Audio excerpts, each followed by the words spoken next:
یہ سٹوری ہم سے شیئر کی ہے حمزہ خلیل نے۔ چلیے سنتے ہیں حمزہ خلیل کی سٹوری انہیں کی زبانیں۔ میرا نام حمزہ خلیل ہے۔ میں اسلام آباد میں ایک فوڈ ڈلیوری کمپنی کے ساتھ کام کرتا ہوں۔ یہ واقعہ 2022 نومبر کی ایک سرد رات کا ہے۔ جو کچھ اس رات میرے ساتھ ہوا اس نے میری زندگی ہمیشہ کے لیے بدل دی۔ میں پچھلے 4 سال سے ڈلیوری کا کام کر رہا تھا۔ اسلام آباد جیسے شہر میں رات کے وقت آرڈرز ڈلیور کرنا عام بات ہے۔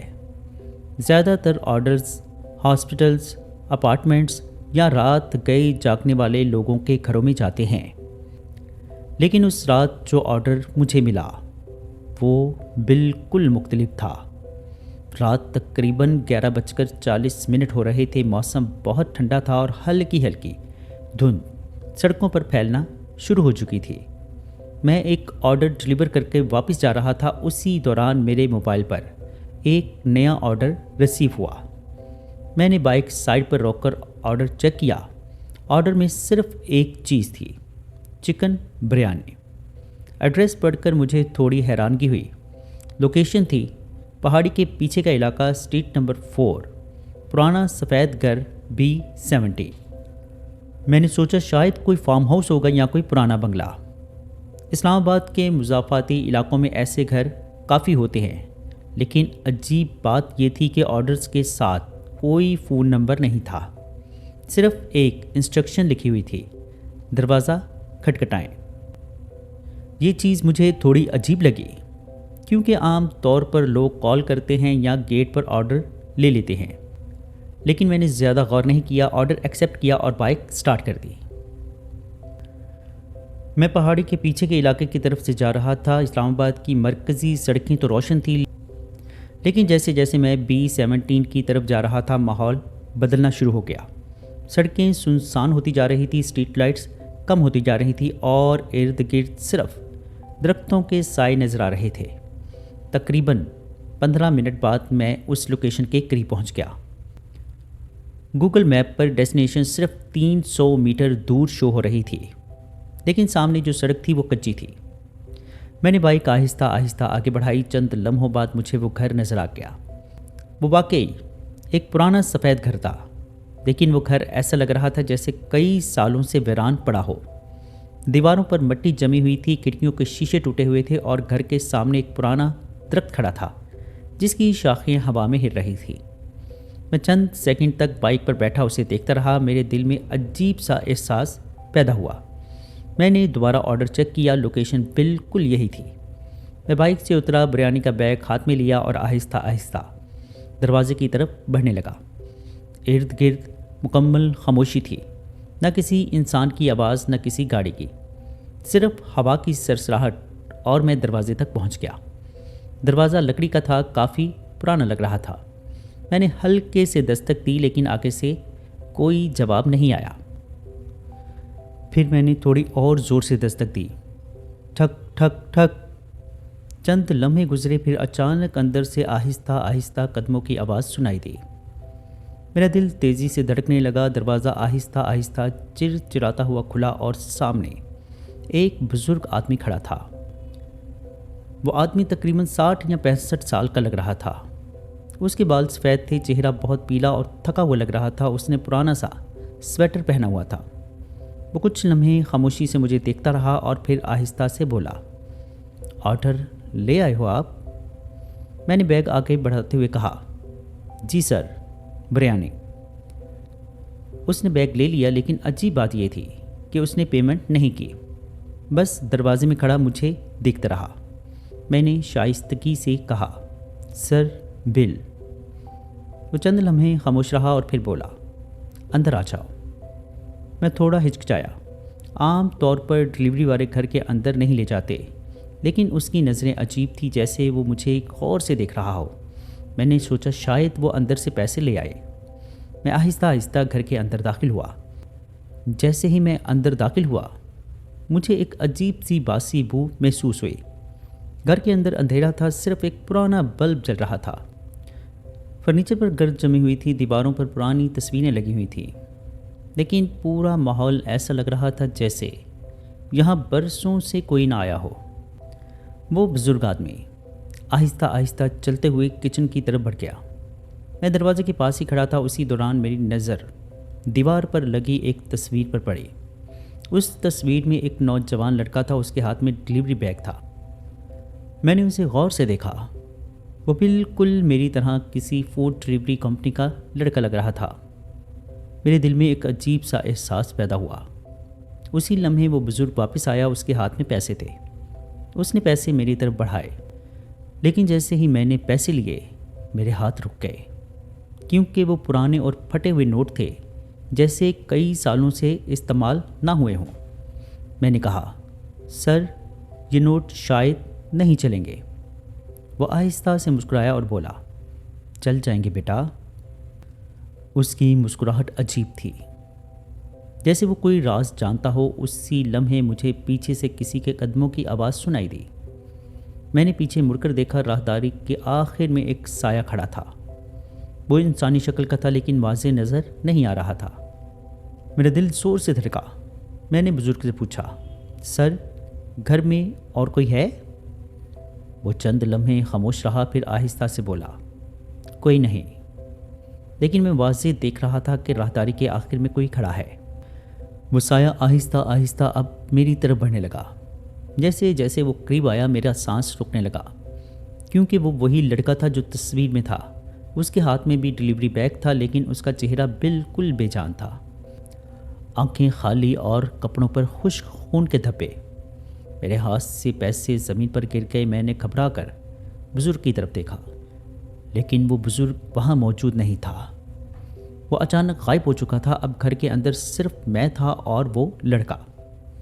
وہ آہستہ آہستہ میرے قریب آ رہا تھا، پھر اس نے دھیمی آواز میں کہا، تم بھی آرڈر لے کر آئے ہو؟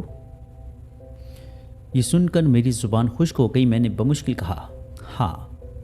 وہ آہستہ سے مسکرایا، پھر بولا، میں بھی آیا تھا۔ اس کی آواز سرد تھی، جیسے قبر سے آ رہی ہو۔ پھر اس نے وہ جملہ کہا جس نے میرے جسم سے جان نکال دی۔ اس نے کہا، لیکن میں یہاں سے کبھی واپس نہیں جا سکا۔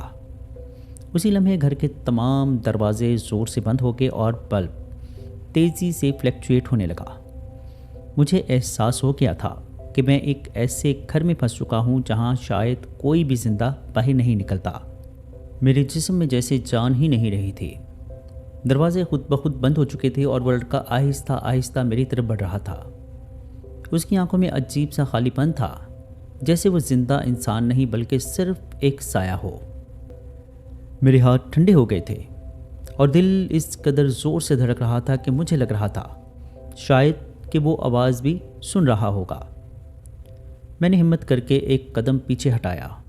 مجھے جانا ہے، میں نے بمشکل کہا۔ وہ لڑکا چند لمحے تک مجھے گھورتا رہا، پھر اس نے سر تھوڑا سا جھکا کر آہستہ سے کہا، جہاں آنے والے اکثر یہیں رہ جاتے ہیں۔ لیکن اس کی آواز میں کوئی غصہ نہیں تھا، صرف ایک عجیب سی تھکن تھی، جیسے وہ بار بار یہی جملہ سن چکا ہو۔ میری نظر فوراً دروازے کی طرف گئی۔ میں نے ہینڈل پکڑ کر زور لگایا، لیکن دروازہ ہل تک نہیں رہا تھا، جیسے باہر سے کسی نے بند کر دیا ہو۔ اسی لمحے پیچھے سے وہی باسی بو اور زیادہ تیز ہو گئی۔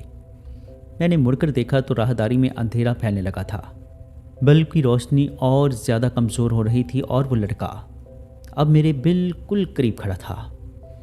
تمہیں معلوم ہے یہ گھر کس کا ہے؟ اس نے دھیمی آواز میں پوچھا۔ میں نے نفی میں سر ہلایا۔ اس نے دیوار پر لگی ایک پرانی تصویر کی طرف اشارہ کیا۔ وہ بوڑھا آدمی جس نے دروازہ کھولا تھا وہی اس گھر کا مالک ہے۔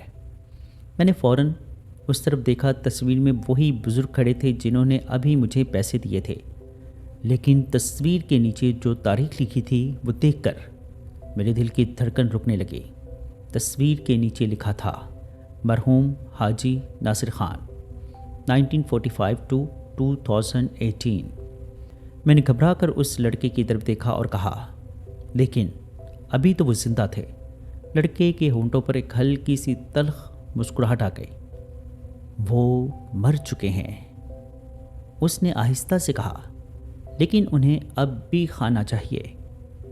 میرے پورے جسم میں سردی کی ایک لہر دوڑ گئی۔ کیا مطلب؟ وہ لڑکا دیوار کے ساتھ لگ کر کھڑا ہو گیا۔ اس کے چہرے پر ایسا تاثر تھا جیسے وہ بہت پرانی بات یاد کر رہا ہو۔ 2 سال پہلے میں بھی تمہاری طرح ہی ایک فوڈ ڈلیوری بوائے تھا، اس نے آہستہ آہستہ کہنا شروع کیا۔ ایک رات مجھے بھی یہی آرڈر ملا تھا، بریانی، اسی ایڈریس پر۔ میری سانس تیز ہونے لگی۔ میں یہاں آیا اور دروازہ کھٹکھٹایا۔ آگے سے وہی بوڑھا آدمی میرے سامنے تھا۔ اس کی آواز میں اب درد شامل ہو چکا تھا۔ اس نے مجھے بھی اندر بلایا تھا، بالکل اسی طرح۔ میں خاموش کھڑا اس کی بات سن رہا تھا۔ وہ آگے بولا، جب میں اندر آیا تو مجھے بھی عجیب سا لگا۔ گھر بالکل ویران تھا، لیکن میں نے سوچا شاید بوڑھا آدمی اکیلا رہتا ہوگا۔ اس نے آنکھیں بند کر لیں۔ پھر اس نے مجھ سے کہا کہ کچن میں آ کر بیٹھو، میں پیسے لاتا ہوں۔ یہ سن کر میرا گلا خشک ہو گیا۔ پھر کیا ہوا؟ میں نے آہستہ سے پوچھا۔ اس لڑکے نے آہستہ سے آنکھیں کھولی۔ پھر میں نے کچن میں کسی کو دیکھا۔ کمرے کی فضا اب مزید سرد ہو چکی تھی۔ وہ ایک عورت تھی، سفید کپڑوں میں۔ اس کا چہرہ نظر نہیں آ رہا تھا۔ وہ چولہے کے سامنے کھڑی تھی، جیسے کچھ پکا رہی ہو۔ میری سانس رکنے لگی۔ میں نے سمجھا شاید وہ بوڑھے کی بیوی ہوگی۔ اس نے سر ہلایا، لیکن جب وہ مڑی تو مجھے معلوم ہوا کہ اس کا چہرہ ہی نہیں تھا۔ میرے ہاتھ کانپنے لگے اور پھر لڑکے کی آواز اچانک بہت آہستہ ہو گئی۔ پھر دروازے بند ہو گئے، بالکل ایسے ہی جیسے ابھی ہوئے ہیں۔ کمرے میں موجود بلب زور زور سے فلیکچویٹ ہونے لگا۔ وہ لڑکا آہستہ سے بولا اور پھر وہ عورت میرے قریب آ گئی۔ میں نے گھبرا کر پیچھے دیکھا۔ راہداری کا اندھیرا اب پہلے سے زیادہ گہرا ہو چکا تھا۔ لڑکے نے میری طرف دیکھا۔ جب مجھے ہوش آیا تو میں مر چکا تھا۔ میرا دماغ سن ہو گیا۔ اور اب؟ میں نے کپ کپاتی ہوئی آواز میں پوچھا۔ وہ بولا، اب میں یہاں پھنس گیا ہوں۔ میرے قدم جیسے زمین میں جم گئے تھے۔ اسی لمحے کچن کی طرف سے دھیمی سی آواز آئی، جیسے کوئی برتن ہلا رہا ہو۔ میں نے فوراً اس طرف دیکھا۔ کچن کے دروازے کے اندر اندھیرا تھا، لیکن اس اندھیرے میں کسی کی حرکت محسوس ہو رہی تھی۔ وہ لڑکا اچانک سیدھا کھڑا ہو گیا۔ اس کے چہرے پر خوف پھیل گیا۔ وہ آ گئی ہے۔ یہ سن کر میری سانس رک گئی۔ کون؟ اس نے آہستہ سے کہا۔ وہی جس نے مجھے مارا تھا۔ اسی لمحے کچن کے اندھیرے میں سے ایک سایہ باہر نکلا۔ وہ وہی عورت تھی، لمبے سفید کپڑے، الجھے ہوئے بال اور چہرہ بالکل سیاہ سائے میں چھپا ہوا۔ وہ آہستہ آہستہ ہماری طرف بڑھنے لگی۔ ہر قدم کے ساتھ کمرے کا درجہ حرارت کم ہوتا جا رہا تھا۔ میں نے دروازہ باہر سے کھولنے کی کوشش کی، لیکن دروازہ ابھی بھی بند تھا۔ میرا دل زور زور سے دھڑک رہا تھا۔ وہ عورت اب چند قدم کے فاصلے پر تھی۔ پھر اچانک اس نے سر اٹھایا۔ اس کا چہرہ دیکھتے ہی میری چیخ نکل گئی۔ اس کی آنکھیں بالکل سفید تھیں اور منہ غیر معمولی حد تک کھلا ہوا تھا، جیسے وہ چیخ رہی ہو لیکن آواز نہیں نکل رہی ہو۔ وہ سیدھا میری طرف بڑھنے لگی۔ اسی لمحے وہ لڑکا اچانک میرے سامنے آ گیا۔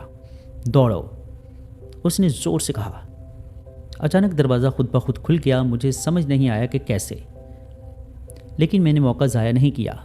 میں پوری طاقت سے باہر کی طرف بھاگا۔ باہر ٹھنڈی ہوا میرے چہرے سے ٹکرائی۔ میں سیدھا بائک کی طرف دوڑا۔ پیچھے مڑ کر دیکھا تو وہ لڑکا دروازے میں کھڑا تھا۔ اس کی آنکھوں میں عجیب سی اداسی تھی۔ اس نے آہستہ سے کہا، شاید تم خوش قسمت ہو۔ اسی لمحے دروازہ زور سے بند ہو گیا۔ میں نے فوراً بائک سٹارٹ کی اور پوری رفتار سے وہاں سے نکل گیا۔ میں پیچھے دیکھنے کی ہمت نہیں کر پا رہا تھا۔ کافی دیر بعد جب میں مرکزی سڑک پر پہنچا تو میری سانس کچھ بحال ہوئی۔ اگلے دن میں نے اسی جگہ کے بارے میں معلومات حاصل کرنے کی کوشش کی۔ ایک مقامی چائے والے نے مجھے بتایا کہ وہ گھر کئی سالوں سے ویران ہے اور وہاں کبھی حاجی ناصر خان نام کا ایک آدمی رہتا تھا۔ اس کی بیوی اچانک پر اسرار حالات میں مر گئی تھی۔ اس کے بعد وہ آدمی پاگل ہو گیا۔ لوگ کہتے ہیں کہ وہ مرنے کے بعد بھی اس گھر میں نظر آتا ہے اور کبھی کبھی رات کے وقت فوڈ ڈلیوری ایپ پر اس گھر کا آرڈر آ جاتا ہے۔ میں نے فوراً اپنا اکاؤنٹ چیک کیا۔ وہ آرڈر جس کے لیے میں وہاں گیا تھا وہ میری ہسٹری میں موجود ہی نہیں تھا۔ جیسے وہ کبھی آیا ہی نہ ہو۔ میں نے اسی دن فوڈ ڈلیوری کا کام چھوڑ دیا، لیکن آج بھی جب کبھی اسلام آباد کے اس علاقے سے گزرتا ہوں تو بے اختیار بائک کی رفتار بڑھا دیتا ہوں، کیونکہ مجھے آج بھی ایسا لگتا ہے کہ اگر میں دوبارہ اس ویران سفید گھر کے قریب گیا تو شاید اس بار کوئی مجھے واپس جانے نہیں دے گا۔ جی دوستو، کیسی لگیں آپ کو سٹوریز؟ کمنٹ باکس میں اپنی رائے کا اظہار ضرور کیجیے گا۔ اگر آپ یا آپ کے کسی جاننے والے کے ساتھ کوئی ایسا خوفناک یا ناقابل فراموش واقعہ پیش آیا ہو اور آپ اسے ہمارے ساتھ شیئر کرنا چاہتے ہوں تو نیچے ڈسکرپشن میں موجود میرے واٹس ایپ نمبر پر ہمارے ساتھ شیئر کر سکتے ہیں۔ اپنا اور اپنے گھر والوں کا بہت سا خیال رکھیے گا۔ مجھے اور میرے گھر والوں کو اپنی خصوصی دعاؤں میں یاد رکھیے گا۔ اللہ نے چاہا تو ملتے ہیں کسی اور خوفناک سٹوری میں۔ تب تک کے لیے اللہ حافظ۔